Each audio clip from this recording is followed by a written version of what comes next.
we've been getting some questions out there about if zip ties are as easy to get out of linked together like this as they are the other way. And the answer is yes. So allow me to demonstrate.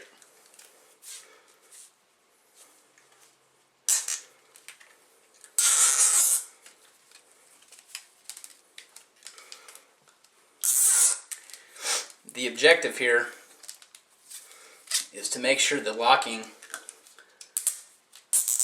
part of the zip ties are in line with the other one. So where you're breaking at needs to be in the same location.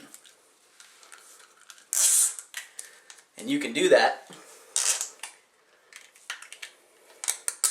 if you're restrained simply by moving them. If you're ever restrained by these, they'll still move no matter how tight they get on your hands. And again, you need to actually make these as tight as you can too. So here we go. Busting out of zip ties.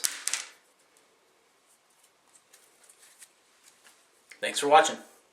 Actually, didn't want to leave you guys hanging with this extra one on my hand, so I'll show you how to take this other side and just shim the other one off.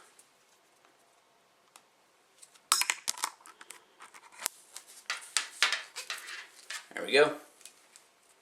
It's been an ITS Tactical video. I'm busting out of zip ties. Thanks for watching.